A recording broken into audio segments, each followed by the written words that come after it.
You guys hear me? All right, yes. We got you. Hey, Right. so I'm I am in too. I am Tyrone Wilson, the CEO and founder of Cover6 Solutions. Cover6 Solutions is also the organizers of the DC Cybersecurity Professionals meetup group. Unfortunately, we've had to go virtual, but I feel like going virtual, right? It allowed us to have a lot more meetings. So now we're doing them every week instead of once or twice a month. So with that being said, we have a really, really great presentation for you today with Alyssa Miller and Liana McCrea. And I will let them explain it all. Let's go. Awesome. Well, welcome aboard, everybody. I hope you're all here because you saw the title and it sounded amazing. For those of you that aren't familiar with Goodfellas, you may not recognize where the title came from, but that's all right. We are going to tell you today all about how you get yourselves paid. Now, there are problems. People struggle with this all the time. How do I negotiate? Can I even negotiate? So we're diving in. But let's begin, first of all, by letting you know who we are. So, yeah, I'll turn it over to you. Oh boy. First of all, Alyssa, Tyrone, everybody that has supported me, Bridge and Cyber, some of my folks at NSU, my mom, shout out to my mom. Thank you all for taking the time out today, either for listening to this talk or joining us live. I want to say thank you to every single person that has encouraged me along this way, because this has been a accumulation of 10 years for me to get to this point today, to have my first talk. And I think it's important, as someone, as a disabled BIPOC member of the cybersecurity community, I want to make sure that I dedicate my first talk to my ancestors. Because if it was not for my ancestors and those who made the sacrifices for us before, and our living body elders that continue to give us the knowledge and strength, I would not be here today. Second of all, my mom, when she hears this, Mommy, I love you. Can't let you down. Third of all, for my family. You guys are going to learn a lot of stories about me, but everything that I do is for the sake of my family. My father and my brother, they are not physically here, but I got an angel on each side. So we're going to ride this thing out. If you do not know me, my folks call me Maverick because that's what I am. I am a cybersecurity disruptor. If there's a problem and I don't like it, I'm going to call it out, because you know what?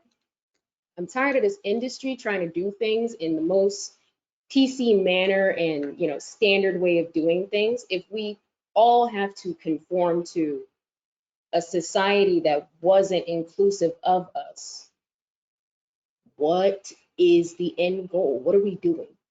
There's not enough talk. There's not enough talk about that.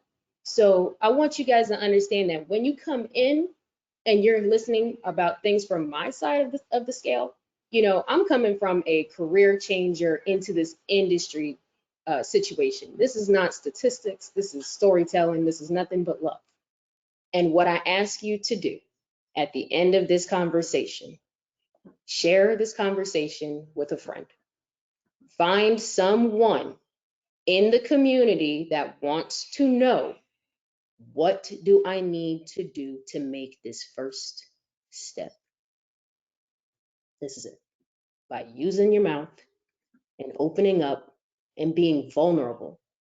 This is a talk that means a lot to me. This is a lot of vulnerability, a lot of shame, resilience, and a lot of guilt and blame. There's a lot of emotional aspect of this. And if you're coming for a talk about getting links to find a class to do this, that, and the other, this is not the talk, folks. Please understand, we will not be having a code switching, super duper happy village party conversation, because I'm going to show you about your worth. But I am going to talk about the things that a lot of people don't know when they go on this journey. So moving on into myself, I have about 4 or 5 years of physical security, incident response experience. You name it, I've probably dealt with it in reference to an emergency. If you look at my bio, 215,600 square feet, I was in charge of that. Every single person to come in and out every single day, staff, students, guests, I had to make sure that every single person was okay. My clients included the Department of the Interior, DOI, United States Geological Survey, USGS, and former Senator Bill Nelson and his team. I believe in OSINT for good. And if you don't know what that is, look it up. Look it up, because you'll find out about that later. If we don't OSINT for good and we don't share that knowledge, we're not getting anywhere. I'll be talking later about the KC project in the end. That's a work in progress. But I think, before I get into it, honestly and truly, a lot of people have asked me, and Alyssa, I'm just going to put you on the spot just saying this, but a lot of people have asked me, oh my God, you're doing a talk with Alyssa. Oh my God, you're doing a talk with Tyrone. Oh my God, what did you do? Oh my God, who do you work for? Oh my God, what did you do to get here and have this conversation? I was a person, and I treated you like a person, and I RTFM'd, and I Googled, and I asked questions, and I didn't forget about the people along the way.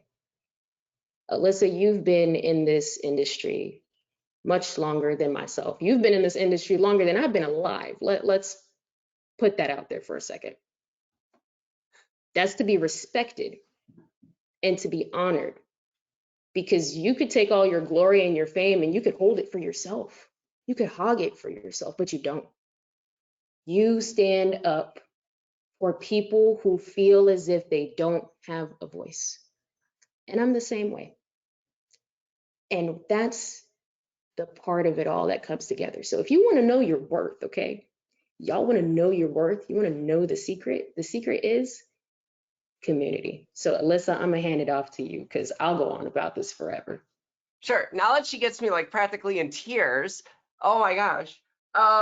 So yeah, for those of you that don't know me, Alyssa Miller, I'm a hacker and a researcher first and foremost, a security advocate. This is what I do. I like to get out in the community. I like to talk about what we can do to be better, not just in security and making things more secure, but how we can be better as a community as well. Liana mentioned my tenure. I've been in security for 15 years. I've been in tech for, God, I'm going to admit this, 25. I was 18 when I got my first tech job, working tech support for, a company that did networking software back in the Windows 3.1 days, for anybody out there that actually knows what Windows 3.1 looks like. I've worked my way up. I've had a lot of experiences, and currently I am the Business Information Security Officer for S&P Global Ratings. We'll talk a little bit about what that means.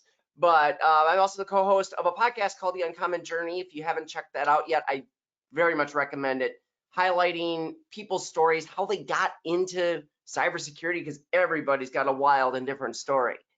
And there's my Twitter handle. You see it there. Follow me, talk to me, DM me. Leon just said it. Like, we're all just people. So don't be afraid to reach out. Like, you see all these big names in security.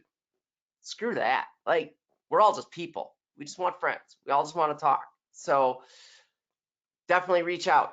So, Liana, you told us a little bit about yourself. Let's hear a little bit more about your story and how you got here. Okay, so I forget the name of the person that created this for me, and when I find his name, I will attribute him to this magical photo. That's me on the left. This is your network on the right, your cybersecurity network, your community network, anything that you thought that you knew, I'm coming to destroy it. Why? Because I can tell you, I come from a place where a lot of people don't come out. I call myself the shallow side chandelier, and I make myself clear because guess what? Chandeliers are not made for everybody, but guess what? Still gonna shine bright. So with that being said, I come from a very unconventional background. When this all started basically in 2011, a little bit before that, but I lost my brother in 2011. And 2 years later, on the same day, I lost my dad. So by the time I was 19, I had lost 2 immediate family members of mine. And I became the breadwinner of my family.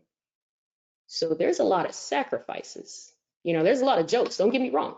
I got a lot of jokes, but there comes a lot of pain and a lot of sacrifice. And with those things, these are the things you can't put on paper. You can't put your story on paper when you submit a job application. You submitted a resume, okay, great. So did everybody else. You got certifications, great. So does everybody else. What makes you you? And going on that journey as I lost my family, becoming a breadwinner, and thinking about my socioeconomical background or lack thereof, especially considering the fact that I do not meet the standard of what tech should look like compared to a lot of antiquated opinions.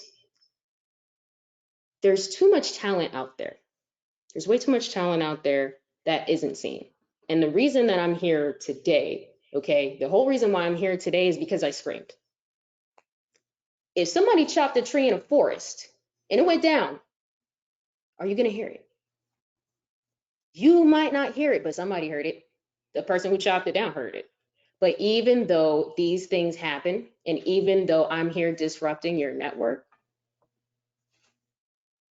it doesn't mean that it's all rainbows and butterflies. You cannot put your story down on a paper for a resume and have an interview. When you have an interview with folks and they want to know why you got into this industry, they don't want to hear about, oh, well, I can do this, that. And I mean, some people do. And guess what? That means I'm not the person for you. But if everyone is here, if everyone who's supposed to be someone is over here, okay, over here, and we're out over here, where is the bridge? And I couldn't find that bridge.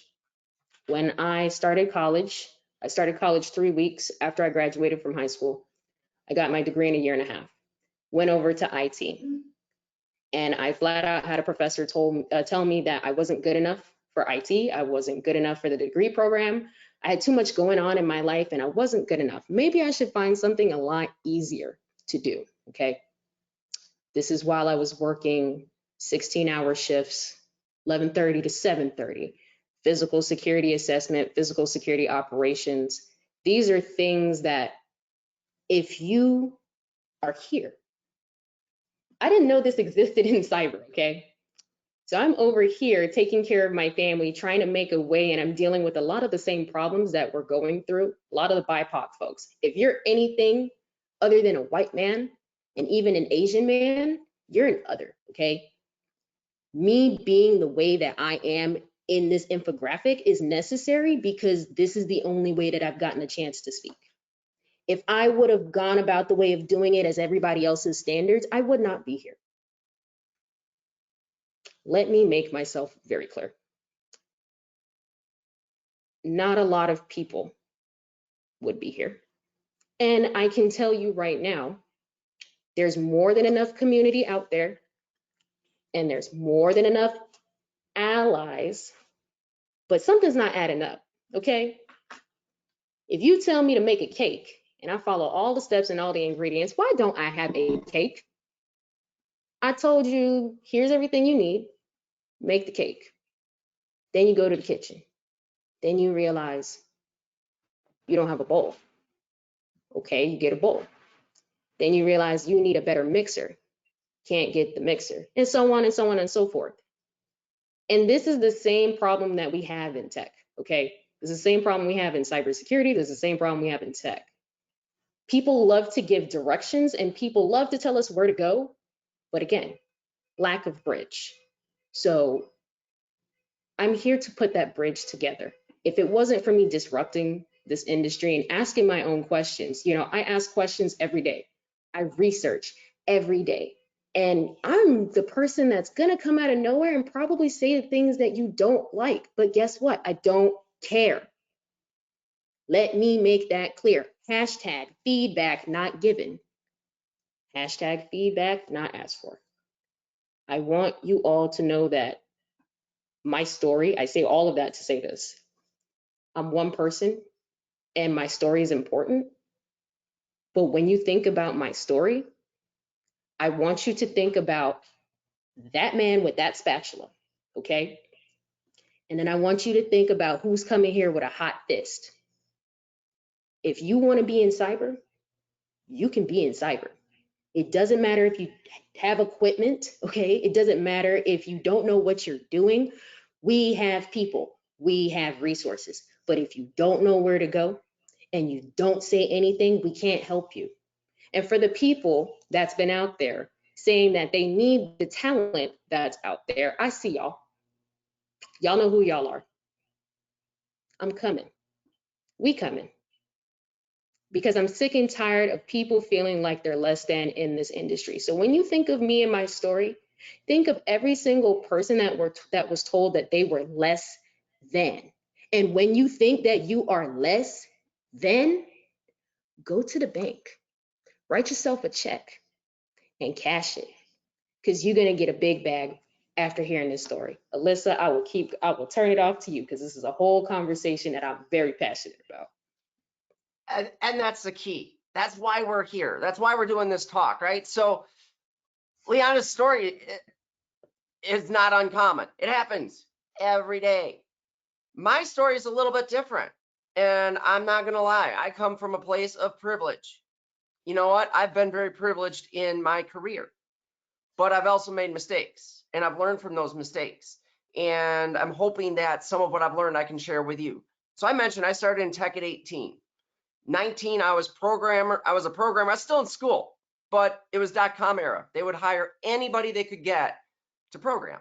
And so I started working for a financial services company. I was programming for them. 9 years later, at 28, I moved into a pen testing role. At 30, they made me the manager of that team. At 31, I was leading the vulnerability management and penetration testing or security testing program for a Fortune 500 financial services company. 31 years old. That's a fast acceleration. But then I spent 15 years in that company. I needed to do something else. I needed to see something else. I got into consulting. And things started to change. So I got into that manager level, right? I was a manager. I was managing other people. I really loved leading people. But as I started moving into other roles, trying to get past that manager title, that was tough. And I didn't know at the time, like I was one of these people, I'm like, I don't care about title. I just care about the work I'm doing. And that's great. And that's well and good. But as awesome as that sounds, and it's a noble cause, at the end of the day, there are times that title freaking matters. And there are things that I missed out on because I didn't fight to get the right title. In that consulting industry, I went for a director role. I didn't get it because it went to an internal candidate. So they made me a managing consultant, basically the consulting version of a manager.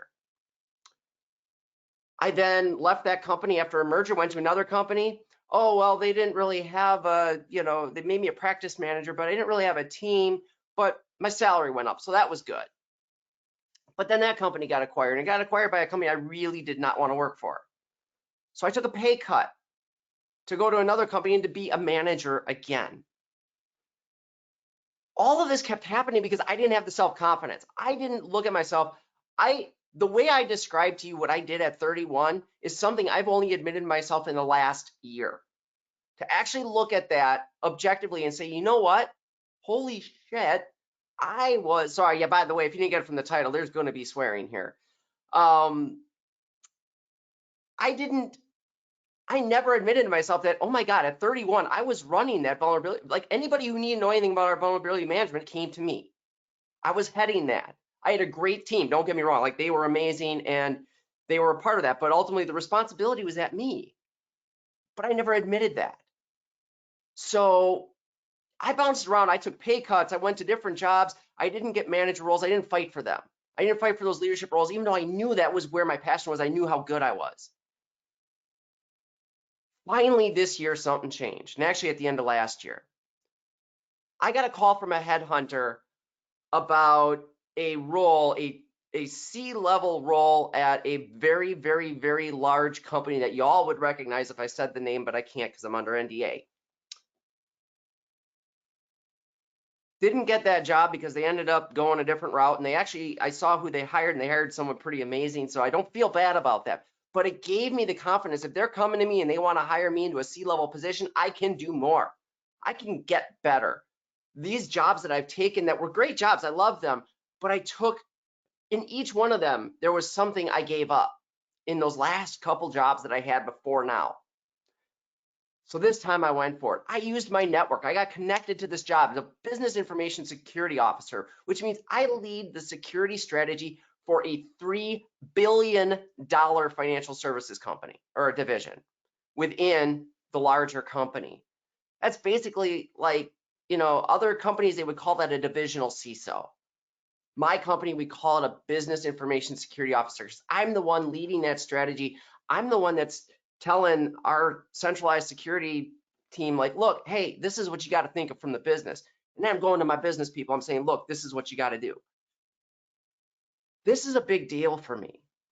But not only did I get a big title that I was really happy about, I had to fight to get the salary I wanted. Now, I didn't have to fight like, fists. I didn't have to go in there hardcore, but I had to negotiate to get what I wanted, and it worked. And it's because I had that confidence. I knew my value. I knew the value of the job I was stepping into. So we're going to share a lot of how to do that. So with that, I'm switching it back to you, Liana. So if you do not know, I might have not made this clear by me forgetting, but this talk is powered by autism, okay? On this end. And if you do not know what that is, RTFM, moving into this talk, knowing your worth and pivoting careers. The amount of people who have made me feel as if if you don't have a bachelor's degree, you're basically garbage. And then I took the time out of my day, when I wasn't researching, I started looking for people. I literally took this challenge on. Everyone's saying I needed a degree to get into cyber. And I happened to just reach out on Twitter, #cyber mentoring. I believe it's hashtag. Forgive me, Tanya. When she sees this, she will laugh. But it's #cyber mentoring Monday. Woo, that's a mouthful. And literally, once I started with Cyber Mentoring Monday with Tanya Jonka, I reached out and I found my mentor, who she is on the other side of the world in Germany. Jen, thank you for tuning in for this, and I appreciate you so much. If it wasn't for her literally taking the time out just to speak with me and to answer some questions, and having somebody in the industry immediately there, that was something that I thought was very different about taking my approach as a career changer into this field. Now, if you don't know a lot about me, I have about 4.5 years of physical security, incident response, and emergency management and escalation management training, in short. If it wasn't for my mentor, I would not have known that physical security technically is a facet of cybersecurity. Because when we hear cybersecurity, we continue to hear this interchangeable term that InfoSec/cybersecurity. That's great. But if you don't know what you're doing, and if you are someone that's coming from, I don't know, a culinary career, you're a mechanic, you're a vet, if you are someone that did not know what they wanted to do, and they wanted to know about information security or cybersecurity, you cannot even find one generalized area on Google. You have to go about 3 or 4 links down to finally find a link that actually explains to you what the difference is between the two. Okay, so you had InfoSec, you had CyberSec. Basically, it's like this: InfoSec, hi, we gave birth to CyberSec, and within CyberSec, there's a cornucopia of things that's out there. This industry has a way of thinking that everything, cyber, I get it, it's a computer. But if I did not know, at the time, I didn't know that InfoSec and physical security one and the same. I'm protecting people, I'm protecting assets, I'm protecting systems, I'm making sure that everything is going the way that it's supposed to be going. I've done assessments, I have sat down with locksmiths many a times to assess physical doors in and out, interior, exterior, run crowd control, et cetera, so forth. If I did not know that those skills transfer directly over to cybersecurity when I was making $29,000 a year, okay? When I first entered the working industry, I was making $29,000. And because I wanted to go to school, but I also had a family to take care of, I had to make sacrifices. So while I'm sitting here and I'm learning about these things, no one ever told me you're directly already furthering yourself into this career. No one told me. If you don't find the right resources out there and you read everything that's out there, everyone is gonna say, you need a bachelor's degree. And I had an AA degree. I wanted to go to law school. And I changed my mind after my brother had passed away for some personal reasons, and finally started getting into IT. Even people sitting down and saying, IT, InfoSec, and cyber, if you don't have the right resources and you don't do research and ask questions and speak to people that are vetted and have been in this industry, you will be crying just like the man at the top, okay? You'll be looking just like him, bank account sad, crying, upset, confused. And the reason for that is it's a psychological issue. If you don't know and you don't research and you don't ask, you will stay looking like that man down there. The caveat is the tea is hot, baby, and that there's multiple ways to get into this thing, okay? I'm sure that my cohort is watching right now. If it was not for sponsorship to even get into my current cohort that I'm in, I wouldn't be here, okay? Special thanks to Lacey and special thanks to people like Hella Secure. People who don't look like me, they are white, they are the majority, like Alyssa said. Please understand that when the word privilege is used, especially when you are someone pivoting careers, you do not understand the context and the meaning that is behind that. And if you don't, tune in, okay? If it wasn't for allies looking out for me to bring this network together so that I could have a full ride sponsorship to get into my cohort, and me furthering networking myself, doing the research, asking the questions, joining the communities, and building other people up behind me who have other questions and elevating them along the way, you wouldn't know. Ask somebody, okay? If you are a white person and you are watching this video, let me get real close real quick because I'm ugly. You're a white person and you consider yourself to be an ally of the BIPOC community in cybersecurity, Black, Indigenous, people of color. You understand that you have privilege. You reading the documents, you know that people do not need a bachelor's degree to enter this industry. Now, I'm not someone that's going to use statistics. I'm only going to use one. If you go to the Department of the Department of Labor Occupational Outlook Handbook, on average, by 2026, there's going to be an increased demand of 32% for cyber analysts alone. We've seen what happened with SolarWinds, okay? We've seen enough with these breaches. Why are we going around in this industry telling people that that is the only way you can get in? If you are an ally, go find a community. Find a BIPOC community. It does not matter if it's cyber, just go to a BIPOC STEM community and sponsor someone, ask questions, volunteer, okay? Prepare yourself. It is not rainbows and butterflies for the people that are on the other side. You want to know your worth? The biggest threat, okay, the biggest threat to understanding and even knowing that you have worth in this industry is actually yourself. And if you are someone that's not, if you're someone that's, oh, I don't know, a part of, if you're someone under basically over there on that left, the other, if you're not prepared, this is what your life is going to be.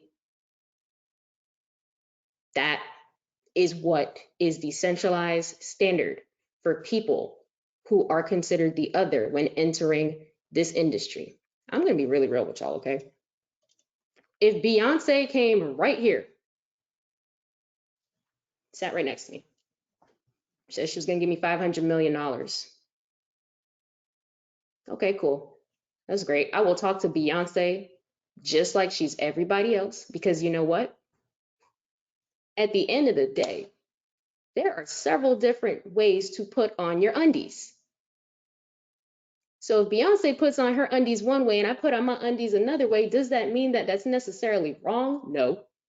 But if you listen to what everyone else is saying out in the industry, especially for the people that are doing career changes, that are part of the underrepresented community, and you don't know what the actual ecosystem is, you have to prepare yourself. What you're looking at over there, that's step 2, okay? Keep that in mind. You're looking at step 2. You have to break down any feelings of shame and guilt and feeling like you're less than. And you're going to continue having to do this work on yourself and prove to yourself. There's a little voice in the back of your head that will tell you. You have to understand the brain is like a machine. The brain wants to protect us from perceived danger. Change is danger. Being vulnerable is danger. Whether you're vulnerable with the world, that's more danger, or yourself. You can't come into this industry and understand that you are valuable, and you will not understand how worthy you are if you listen to that, okay? If you are a transgender individual, a disabled individual, member of the BIPOC community, and remember, it is Women's History Month, okay? You all matter. You matter. And you all share many of the same intersections as me. So you all understand that there is a resounding pang in your heart that you feel when you're discredited or you're silenced out, okay? For this talk, remember this image, okay? Remember this image, and you have 2 options. When you look at this image, you have 2 options after this talk, okay? You can take the risk, or you lose the chance. Don't lose a chance. And if you think you're losing the chance, don't. Come find your home. Because guess what? Your home is here. We can bulldoze a gate, that's no problem. And Alyssa, I know you're gonna laugh when I say this, but many of you that know me, it's no fun at the table if I'm getting a bag by myself. Listen, it's so hard to slap myself. If we're not eating together, not getting paid together.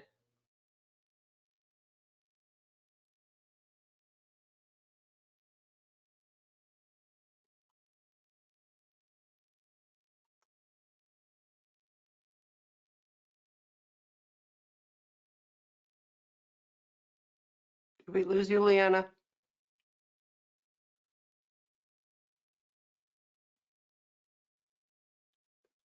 So I think we lost Liana for the moment, which probably is, hopefully she's able to get back here in a second, but to kind of wrap that up, and I'll keep moving just in the interest of time. You know, that's key, right? Understanding for those of us what we can do to elevate others. Now, what Liana was talking about, this fear, and she mentioned it's a constant thing that you're going to have to work through for the rest of your lives.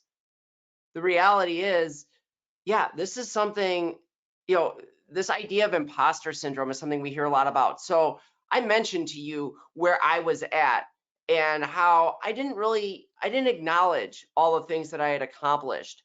I didn't acknowledge, you know, how far I had come and what I had done. And that's something that we in this industry, when you're going to go out and you're going to look for a new job because you've been working in security for a while and you want to go find a new job, it's hard to look at all the people in the industry who are in the positions that you want to get to and not to beat yourself up and to not look at that and say, well, I'm just not there. You got to get over that. And the reality is, if you're going to embark on this journey, you got to be ready to take a realistic look at yourself and admit to the things that you've done.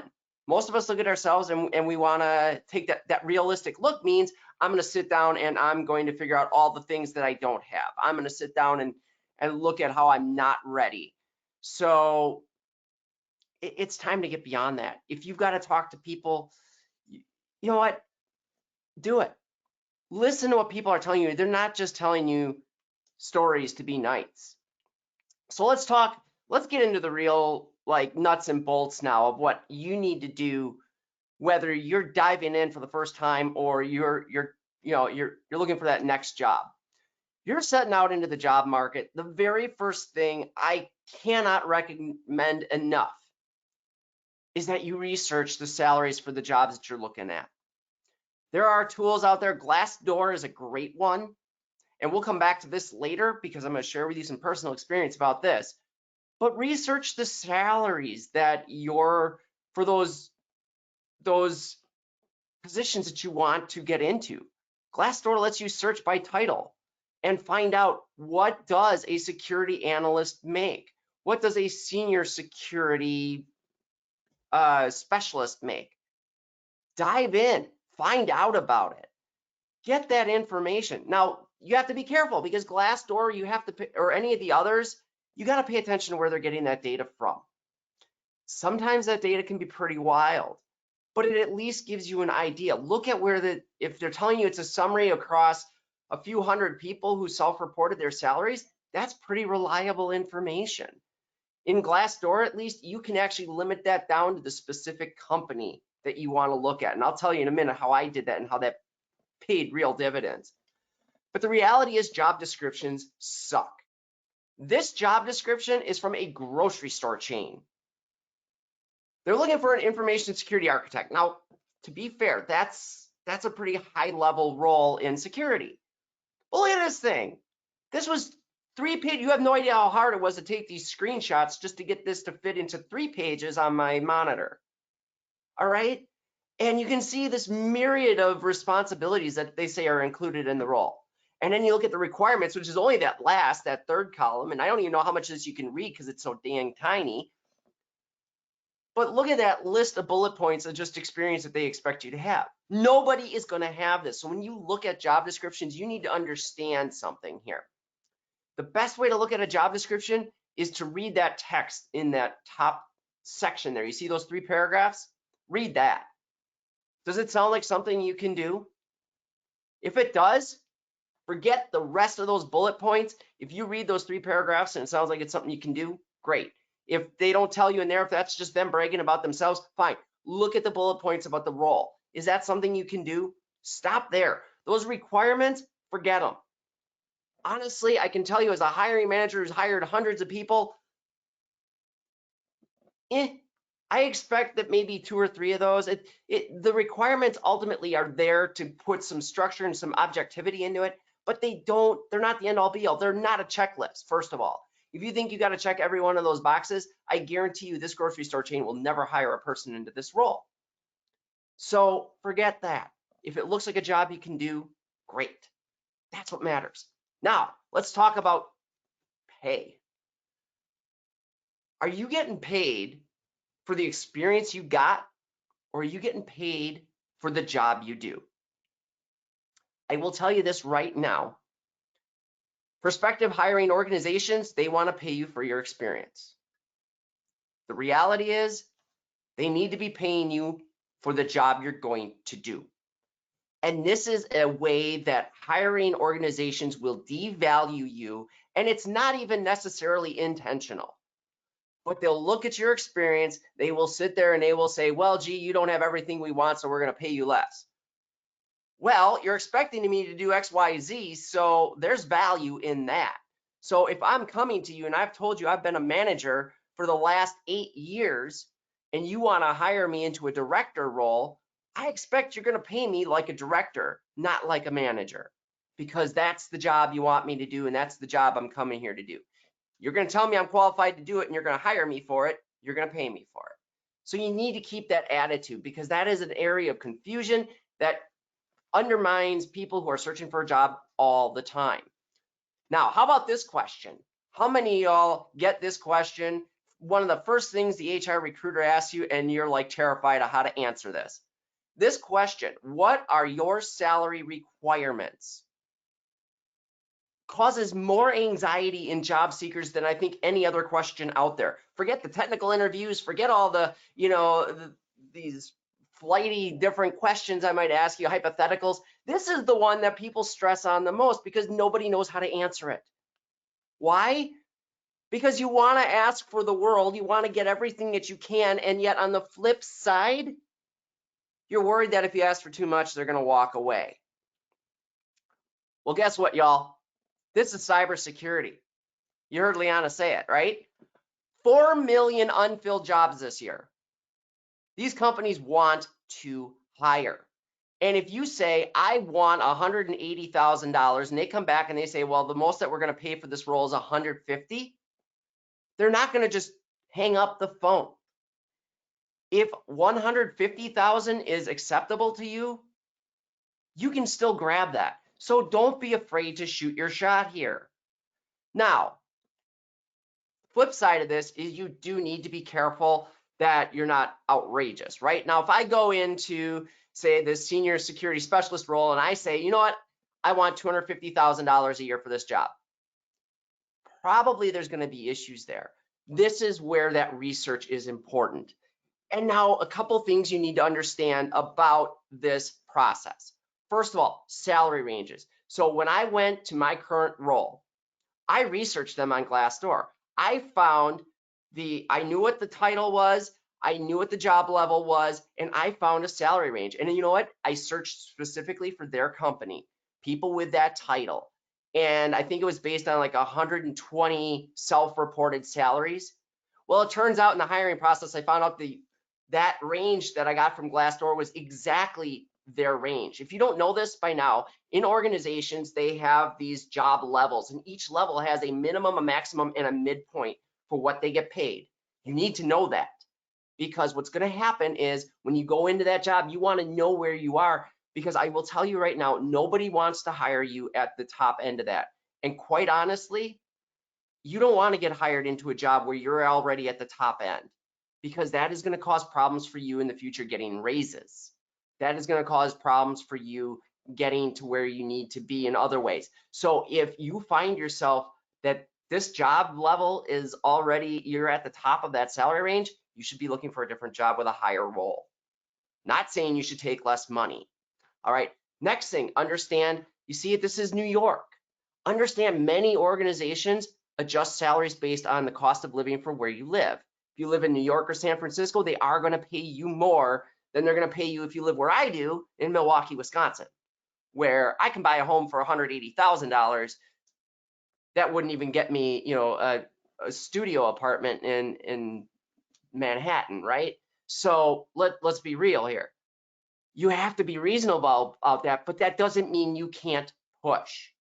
So when you see something like this, you can push for that higher end. Come in asking for it and let them talk you down. Know what your minimum is. Don't take a pay cut unless you are that desperate to get a job. If you have nothing and like you're unemployed and you just got to get a job, I get it. That's not an easy position to be in. But understand, you got to push. You got to ask high and then let them walk you back.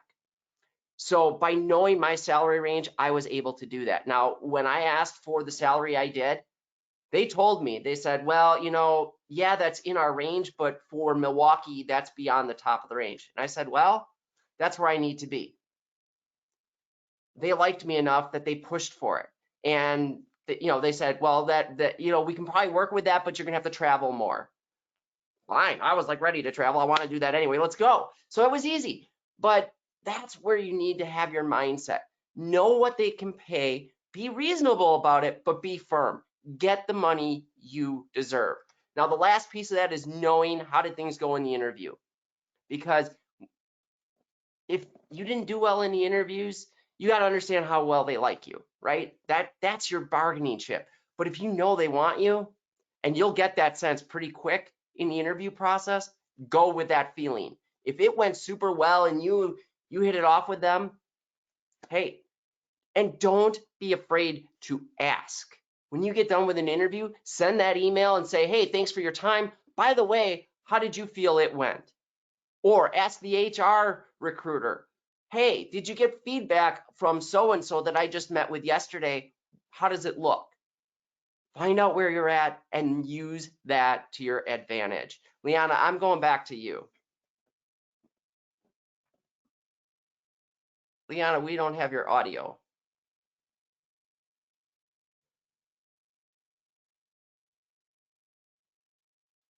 We're going to keep trying to get Liana here, but Liana, just come back to me when you got audio squared away here. I'm going to jump ahead and we'll come back. So the last thing is when you get that job offer, understanding what you can and can't negotiate here is important. Benefits. If they have a benefits package that you don't like, forget it. It's over. They can't change that. They come to you with a number that you don't like, you can push for more. Don't be afraid to counter offer on an offer letter. Most companies expect it.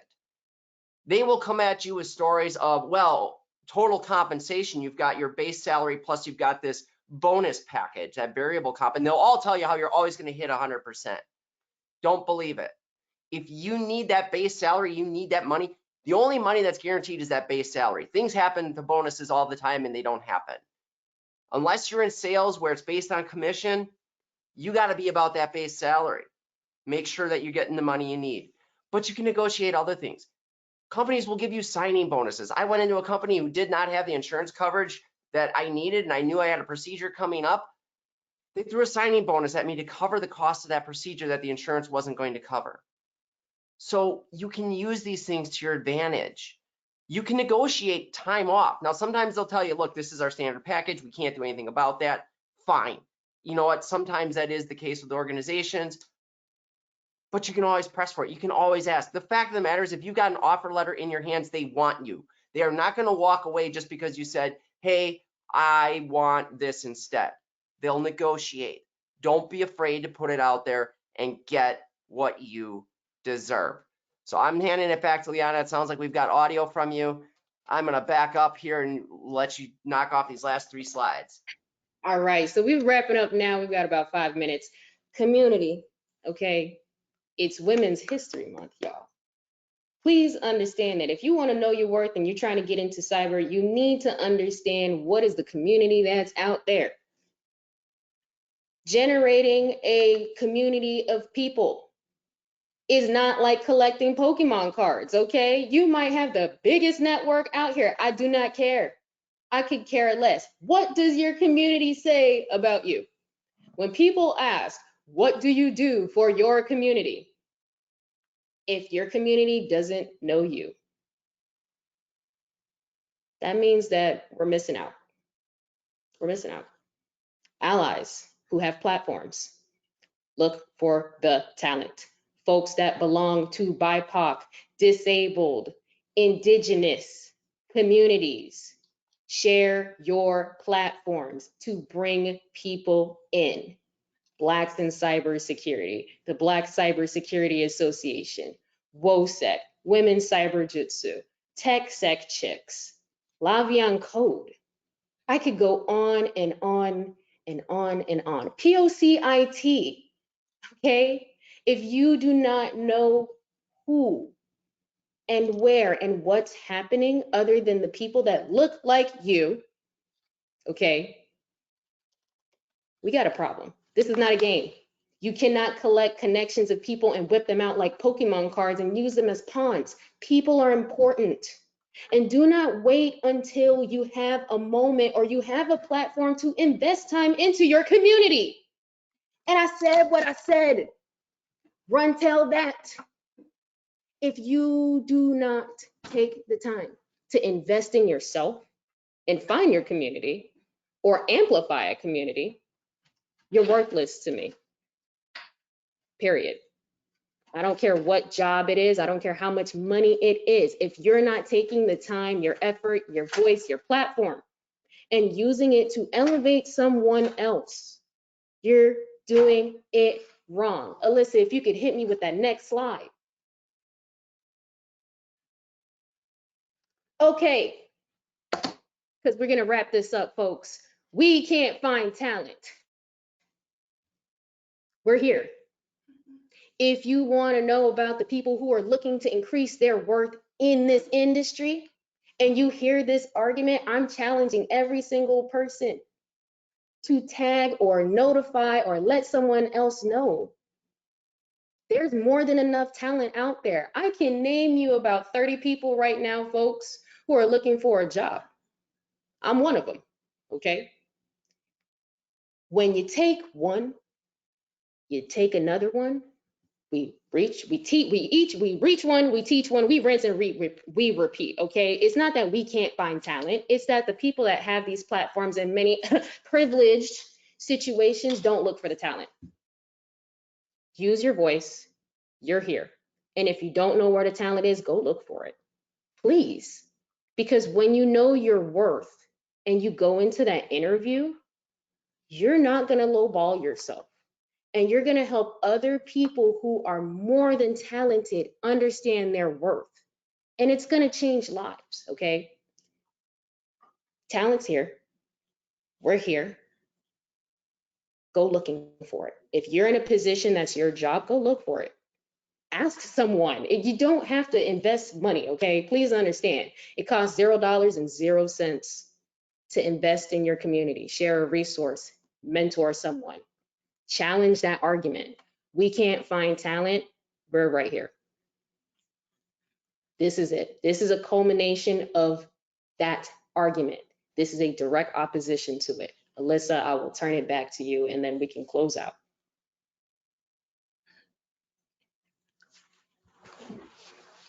Did you want to cover off on this, Liana? Yeah, you know, most importantly, folks, this is a very tumultuous journey, okay?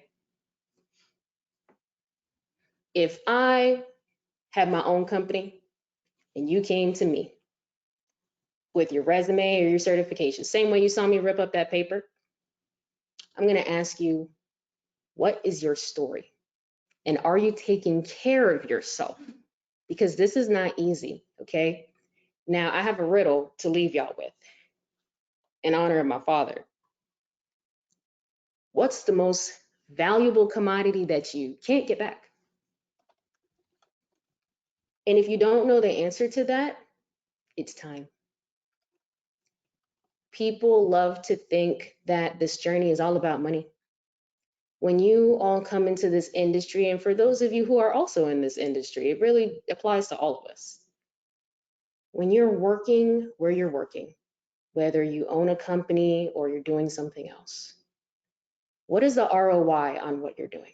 Is your return of investment valuable emotionally, financially, mentally? Because no job is worth your self-care. And understand that people make sacrifices. You have to take care of yourself. I have a photo of my brother as the closing part of my talk today, because at the end of it, you have to ask yourself why. When you're taking care of yourself through this process and you're trying to figure out, why do I want to keep going back to this industry in spite of everything? You have to have your why. That's my why. We do not leave people behind. For my military family, you know what a battle buddy is. We don't leave our folks behind. And I challenge and I encourage all of you to take care of yourselves and grab a battle buddy. Know your worth, know someone else's worth, grab a friend. That's knowing your worth in this industry. Alyssa, Tyrone, everyone, thank you guys. Thank you guys for taking the time out. Really appreciate it, everybody. Thank you so much. Again, connect with us on social media. Please continue the conversation. I've tried to get to as many questions as I can, but I know there's more there than I can even respond to at this point. So Ty, we'll turn it back to you. Oh man, there's so many good points in there, you know, and a lot of it really hit home, you know, between relationships and having allies, building a network, military, giving back. And, you know, a lot of times, you know, in my talks, I always say, one of these days you're gonna realize like who the F you are. And through those relationships, I was able to realize that on the stage at Hacker Halted, Marcel, you know, big ally in the community, helped me get there. And I always say, once you finally realize it, it's a glorious feeling, you know. And I'm just trying to help everyone else get there. So I want to thank you all for putting all of that out. I want to thank everyone that's here for joining us. And, you know, I would definitely love to do this again. So thank you, thank you, thank you, thank you, thank you. I'm not fine. All right. Have a good day, everyone. So Yeah.